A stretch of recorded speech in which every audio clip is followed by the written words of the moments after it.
Hello, you guys. Welcome back to another week of Kenya Has Thoughts. My first thoughts have to pertain to the VMAs, the Video Music Awards that comes on MTV. No. There's absolutely no reason in the year 2023 for the VMAs to exist, and that is something that really, really breaks my heart. As we are 10 years later into Miley Cyrus and the Blurred Lines, We Can't Stop entire thing, Beyonce announcing her pregnancy at the VMAs, Lady Gaga hanging herself from the stage with the blood, Lady Gaga in the meat dress, Janet Jackson's performance for Michael Jackson, Lil Mama going up on stage for Jay-Z, Paramore has a good VMA performance, Kanye West has a good VMA performance. As I just think of all the great moments that the VMAs has given, and as someone who loves pop culture, as someone who considers themselves a pop culture enthusiast, it is really painful to see the death of the VMAs, because the VMAs was just such a moment. Like, if you were someone who grew up really into pop culture, you understand what the VMAs meant for pop culture. You had other award shows. You had some that were highbrow, like the Grammys. You had other ones that weren't really highbrow, but they were there. But the VMAs were the night that anything could happen. It was lawless. It was ridiculous. And you look forward to seeing your favorite celebrities. You had the younger girls, right? You look forward to seeing them come out. I remember Rihanna with Disturbia. I remember One Direction performing. I just remember so much of the VMAs and me growing up and what the VMAs meant. And so, to see in 2023 how little the VMAs matter, it really hurts. But you want to know what? It's time to wrap it up. I'm going to be honest with you. It is time for the VMAs not to exist anymore. What is the purpose of the VMAs? Number one, I feel like one of those old folks, saying this, but MTV doesn't show music videos. MTV was barely showing music videos back when I was invested in the VMAs. Now they for damn sure don't show music video. It's ridiculousness, Teen Mom, The Challenge, and maybe something else sprinkled in there. That's what they show. That is simply what they show all the time. And I think a big issue is MTV has lost their own culture. MTV is no longer the pulse of pop culture. They no longer have their pulse on what is young, what is youthful. So I think when we talk about the demise of the VMAs, before we get into all the other factors, social media, all of that, you have to talk about MTV losing its own culture. I know 10 years ago, all those moments I said that I love, people always talked about MTV losing its culture. But at least back then, when you think of things like Teen Mom, when you think of things like 16 and Pregnant, when you think of things like Catfish, when you think of certain things, even though that's not what MTV was built on, there was something about those things that they were putting out that was still very much on the pulse of what was young and what was useful. When you think about Jersey Shore, there was something cutting edge about what MTV was trying to do. There was still some sort of brand identity. MTV was invested in being in the youth, the zeitgeist of the youth. They wanted to be a part of youth culture. But now MTV is a dying brand. I think it's a brand that is dead, and there's no bringing it back, I don't think. I think a lot of the wrong decisions were made, and there have just been no effort to cultivate a new brand and also preserve the brand that was MTV, because even MTV also doesn't show old shows. They don't show old shows. They don't seem like they invest in trying to, hold on to their own IP and doing the things that they need to do to get old shows being able to be played. Whether that be get the music rights to some of the music so they don't care. MTV does not care and has not cared about its brand for a while. So when the VMAs comes around, it almost feels like you're going to a gravesite. It feels like you're going to a gravesite every single year. It's whoa, let's go visit the dead. It just feels like all of a sudden y'all want us to care about MTV again. It's like, no one watches MTV. No one cares about MTV. And it's not even like no one has cable anymore, because that's one thing. But hey, Kenya has cable. As someone who does love cable and is a cable stan, I do have cable. There's nothing to watch on MTV. There's nothing to watch on MTV unless you're watching those shows I mentioned earlier. So like, even if you did have cable, there's nothing going on MTV. And you can't just say it's because cable is dying, because there are many networks where like I see they are still investing in cable. Like they're still investing in their cable lineup. MTV just not. MTV is just not. Viacom and all of them have decided MTV does not matter. So when the VMAs rolls around, it's just like, okay, like no one's checking for you. And then you have the purpose of the VMAs. The VMAs has long left the cutting edge, the what's going to be new, what's going to be exciting. They don't even care. They don't even care enough to even make it like a throwback thing. Why not even invest in doing like a throwback thing? No one cares who's going to perform. No one cares who's nominated. The best thing they had going from them was the video Vanguard. I feel like that lost its purpose long ago. It's just like, what are we doing here? What is MTV? MTV doesn't know what MTV is. MTV probably shouldn't even exist anymore. The VMAs for damn sure shouldn't exist anymore. Gone are the days, and I feel bad because like there are newer artists, and you know, you do every now and then do get a good performance. Lil Nas X, you do want to see certain up and coming people come through the VMAs, because that's just like a moment. Like it was always a moment in a pop girl's career, coming to the VMAs and seeing what they were going to do. Find me a pop legend and I bet you they have an amazing VMA performance. Like that's just what it used to be. Like in order to become an icon, you had to like go through the VMAs first. It was like, you know, you had different markers, and you had to defeat the VMAs. You had to come to the VMAs and show everybody that you were that bitch. And it's just like, I miss that. So like, I don't think anything has been done through Viacom or MTV to try to bring MTV into the present. Like, sure, things are changing. Things always are going to change. Stuff is not going to stay stagnant. It's up to you to keep your brand moving. That's something MTV has always been able to do. Even when people were getting on MTV 30 years ago about not playing music videos anymore, it was because they were invested in staying hip. They wanted to stay hip. They wanted to stay current. And so they would do reality TV. They would do all of the scripted television. They would do certain things to try to keep up. And I could even, some things were dud, some things were great, but I could at least commend you for trying. There's no effort to try. So when the VMAs comes around, it's like, you don't even care about your brand. Why should I? You don't even care about your brand. Why should I? So that's my thoughts on the VMAs. The next thing I want to talk about is the makeup brand Milani. So the makeup brand Milani tried to like put up some post about we love women empowerment, and all this type of stuff. And you guys quickly and swiftly told them to shut the fuck up. And thank you. Next thing I want to discuss is planes. I have so much plane anxiety. Number one, I get motion sickness, but that doesn't matter. I want to talk about two things that bug me boots when it comes to being on a plane. Number one, when they calling up gates, everybody stands in front of the entryway. Why? Why are y'all standing up and y'all gate ain't been called? It's really a study of human beings, because like, everyone's going to get on the plane. Like, that's just it. Everybody who is here is going to get on the plane. They gonna sit in their seat. That is just what is happening. At the very least, like at most, you're gonna be fighting over overhead space. But let's be honest. At most, 5, 7, 10 bags don't make it on the plane. So out of all these people, only about 10 people gonna have to check their bag, if anybody has to, right? So when you really think about it, why are y'all crowding around the thing? Why? You in main cabin 8. You in main cabin 8, but standing up when they calling military. Like, what?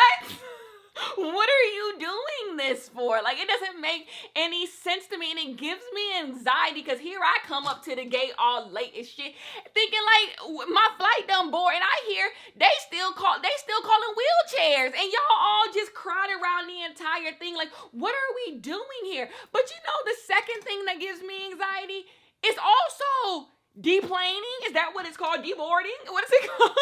When you were getting out and the people who bombard to the front. Because now I gotta get a bit nasty. Because I'd be damned if you back there in the last row of the plane and you think you getting off before me. If you wanted to get off early, boots, then you should have got a seat. Why you not sitting in Comfort Plus, Delta girlies? Like, you should have gotten in front of the goddamn plane if you want to get off so bad. Like, so bad. So now I gotta hope whoever in the aisle seat of my row realize, like, no, you need to get up in front of this person and be like, because as long as you're behind me, I'm getting up.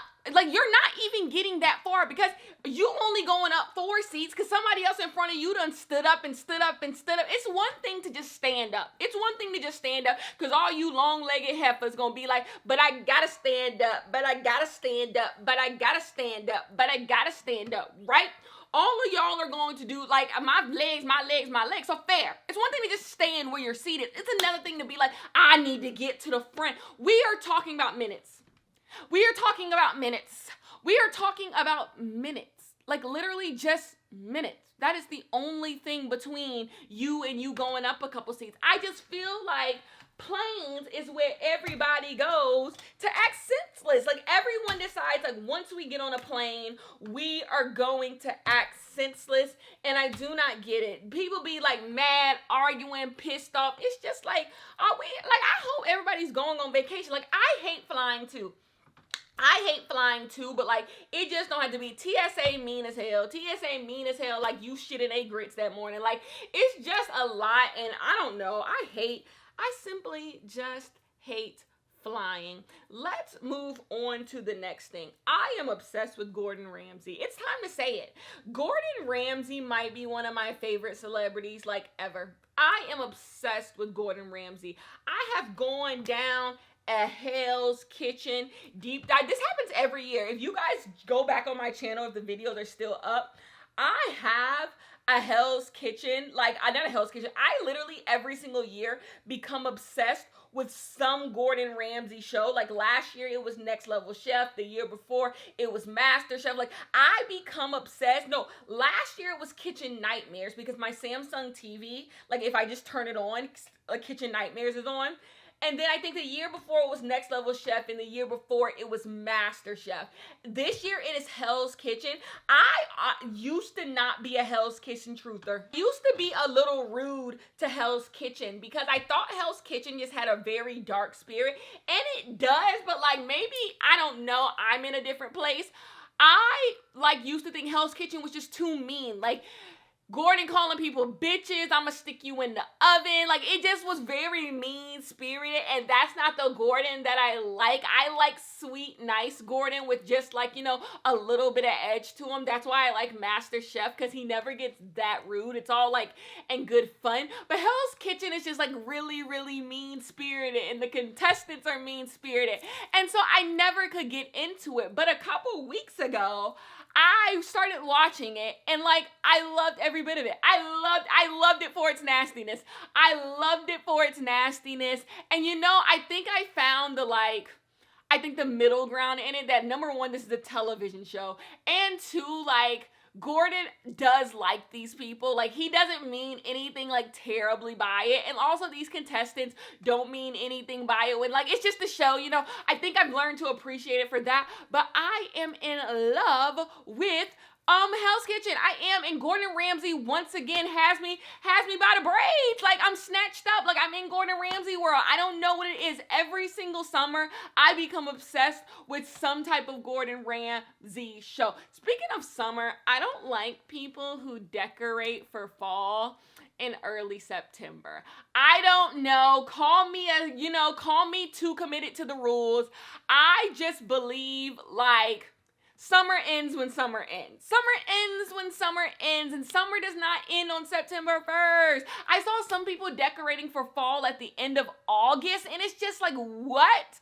Like, summer, and I am not someone who even loves summer. Y'all know that. I said that last time. I'm ready for summer to be over. But the thing is, you wait it out. You wait out summer. Like, that's the point, because my thing is this, like, if you can decorate in August for summer, you can decorate in June. Like, it's all the goddamn same to me. Like, if you just not gonna fall.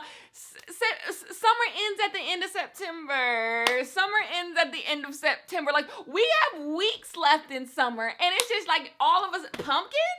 All of a sudden, it's just like pumpkins. I don't know. It's one thing to rush the season by because, like, I want to rush summer by too. It's another thing to be fraudulent. I feel like y'all are cheating summer. You know, you're cheating summer. That's how I feel. That's how I feel. Y'all do the same thing to fall. For so many people who just love fall, y'all be talking about Christmas and we be in the dead of fall. We be in the dead of fall. And it's just like, how your Christmas tree already out? How your Christmas tree? I just feel like there's rules to all this. There's rules, and if we don't have rules, we have chaos. And a lot of y'all operate in chaos that I cannot get behind. Speaking of chaos, I blame Hulu for this. Hulu decided that they should recommend me this show called Meet, Marry, Murder. Yeah, Meet, Marry, Murder. And the title got me. And so I clicked it and I watched it and I said, ooh, this is kind of good. I'm going to start watching this before bed. Usually I am a friends before bed, a living single before bed, a Martin before bed. Maybe if there's a Survivor season in motion, I'll watch Survivor before bed. You know, good, fun, loving stuff. And I go to sleep and I have great dreams. But ever since Meet, Marry, Murder got recommended to me, my dreams have been ballistic. And I feel like someone else has said this, and this is where I get this from. Whoever said this, you are right. You should go to bed watching what you want, like, your life to be. Like, you should go to bed watching happy-go-lucky things if you want your life to be happy-go-lucky. Like, I think the people who constantly take in true crime, it is doing something to your brain chemistry. The few nights I was watching Meet, Marry, Murder before bed, I was not doing well. It had me thinking about death, hearing people die over $200,000 insurance policy. Like, it does something to you. And I think it plays into this hyper surveillance we're like under in like America. This idea of like just watching your Ring doorbell like you're the CIA, having cameras in every room of your house, swearing that the boogeyman is gonna come get you at night, swearing that the unmarked car that's been sitting in the road is going to abduct children. Like, just having this being constantly on alert. It is because of the stuff that you take in. Everything is showing you the real, the nasty underbelly of society that you just aren't supposed to take in the way a lot of people take this stuff in. So I'm done. I am done. I always thought it was weird, the people who like take in true crime like it's the morning paper. But like that was more than enough. That was more than enough for me. Another thing that I have been doing, speaking of seedy underbellies, I watched Scarface yesterday. I am in this like mode where, speaking of this, and this is brought on by Meet, Marry, Murder, I no longer want algorithms to tell me what to watch. There was a really good article about this, like algorithms telling you what to watch. And so I am like divesting from the algorithm. It's the reason why I don't watch TikTok, because I don't like the idea of like being influenced by other people telling me what makeup I should be buying, what dish soap I should be buying, what clothes I should be buying, all this stuff. Like, a lot of things, you're not making decisions. It's other people telling you what should be popular, and what you should like and what you should be doing. And so I 100% divest from that idea, and that's why I don't use TikTok. But I think the same thing is going to go for my media consumption as well. Like, deciding for myself what movies I want to watch and really like diving deep. And I say all this to say I watch fucking Scarface, one of the most watched movies of all time. But like, I just woke up and was like, I haven't watched Scarface since I was a child. I should watch Scarface. And that is more so what I want to do with my, like, I want to wake up and be like, what am I in the mood for today? Like, ooh, I want a gangster movie. Ooh, I wanted this. For example, after I went to Las Vegas, we'll talk about that in the music industry sucks. I went to Las Vegas and I saw the Luxor and I was like, you know what? I want to watch Casino.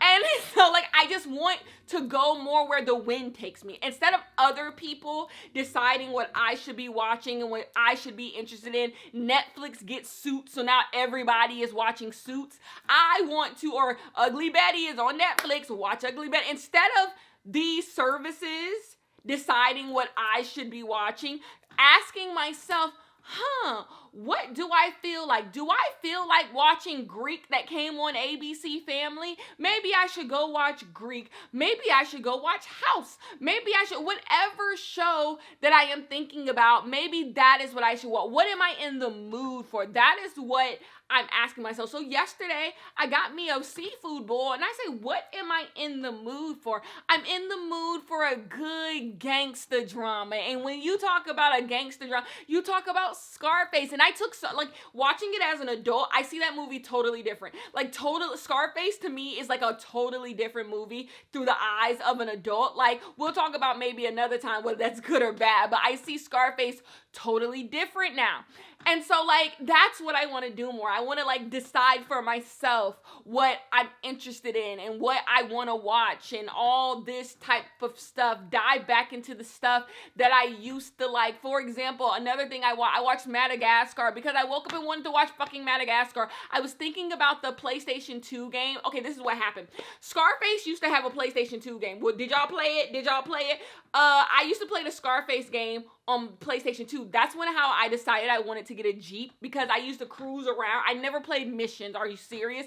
On Grand Theft Auto and that Scarface game, I was just a girl who liked to drive around, just real cute. But there used to be a Jeep in Scarface, and so that's how I fell in love with Jeeps, and I knew my dream car would be a Jeep, and that's why I drive a Jeep, right? Anyways, and so that got me thinking about what other games I used to like on PlayStation 2. Do y'all remember the Madagascar PlayStation 2 game? I started thinking about that, and there used to be a game like at the end where you could like play golf, like you could pass the controller around and play like golf, and me and my siblings used to have a blast playing it. But I love that Madagascar game, and I was like, ooh, Madagascar, I should watch Madagascar. And so I went to go find Madagascar, and I watched Madagascar. Like, that's just how I want to live life. That's how I want to consume media. I'm doing the same thing when it comes to the books I'm going to read. Like, I just want to start making decisions for myself again. I think that I want to start building a taste that is my own and doing things that, like, not say doing things that other people aren't doing, because I actually don't have a deep desire to be so Miss Unique. That's not a desire of mine. I enjoy community. So being Miss Unique is not my thing. But I do want to ask myself, am I watching things because I want to watch them? Am I going to see certain movies in the movie theater because I want to see them? Are these my taste? Or is this what everyone is talking about? Is this what everyone is doing? Is this what everyone is wearing? Is this where everyone is going? Is that why I'm doing that? So, I'm doing all of that. I say all that to say that. So anyways, I am going to talk to you guys later, and I will see you guys in the next Kenya Has Thoughts.